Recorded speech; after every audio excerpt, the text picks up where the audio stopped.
Bismillahirrahmanirrahim. Assalamualaikum warahmatullahi wabarakatuh. Apa kabar teman-teman sekalian? Ketemu lagi dengan saya Sulgito dari Sekolah Digital Bisnis Indonesia.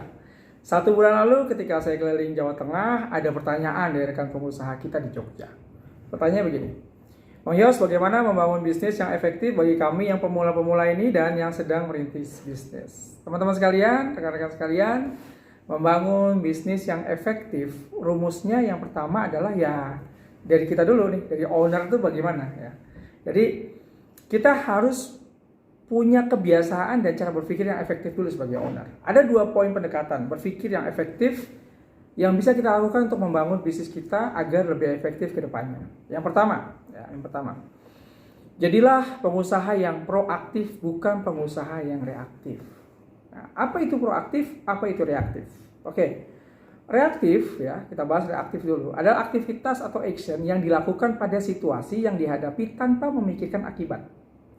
Sedangkan kalau yang proaktif adalah aktivitas atau action yang dilakukan pada situasi yang dihadapi dengan memikirkan akibat yang akan terjadi. Nah, beda ya, proaktif sama reaktif.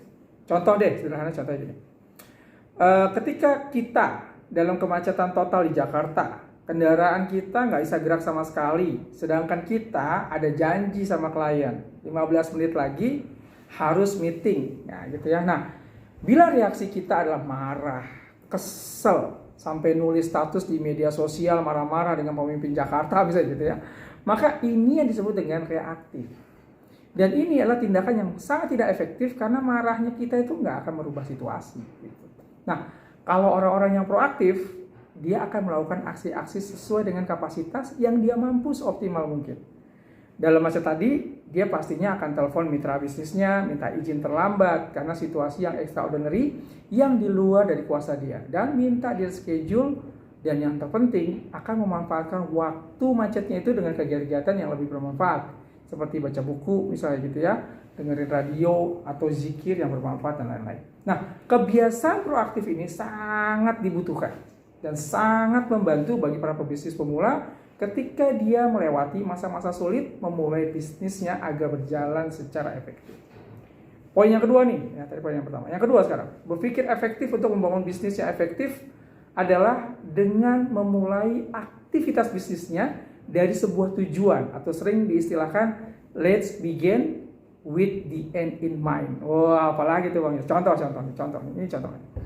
Ketika kita bertujuan ingin menjual produk ini dengan target 10.000 pieces per bulan misalnya, makanya harus kita siapkan apa? Adalah rencana mundur nih, tarik mundur, gitu ya. Untuk mencapai target tersebut ini kita tarik mundur. Pertama yang harus kita ukur adalah resource kita. Kemampuan kita dulu nih, apa resource yang kita miliki dari sisi waktu, SDM, tim, dana, tools, dan sistem.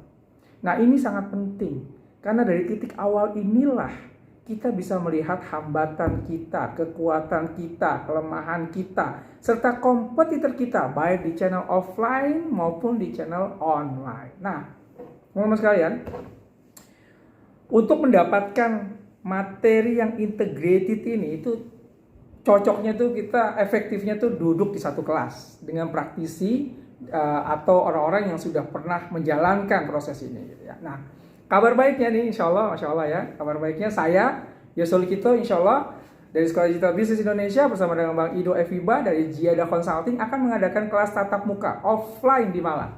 2 hari, full day, Sabtu, Ahad, tanggal 18-19 September 2021. Yang pastinya nih, dengan protokol kesehatan sesuai level PPKM yang berlaku. Kita akan duduk bareng, kita sharing bareng, kita diskusi bareng bagaimana membangun bisnis yang efektif, baik di channel offline-nya maupun di channel online-nya. Nggak cuma ngomongin Facebook dan IG, kita juga akan bisa diskusi tentang Google Ads, membangun pasar di marketplace, dan juga kita akan bahas bagaimana memanfaatkan modal dan cash flow kita yang terbatas untuk meningkatkan bisnis kita. Woi, ingat ya, kita terbatas. Jadi kita cepet-cepetan nih yuk gitu, agar diskusinya optimal. Nah, yuk gabung, nikmati Kota Malang sambil menyiapkan growth up bisnis kita, sehingga ketika nanti level PPKM-nya turun, bisnis kita sudah bisa langsung flying. Salam dari saya Sulgito, sampai ketemu di video saya berikutnya. Assalamualaikum warahmatullahi wabarakatuh.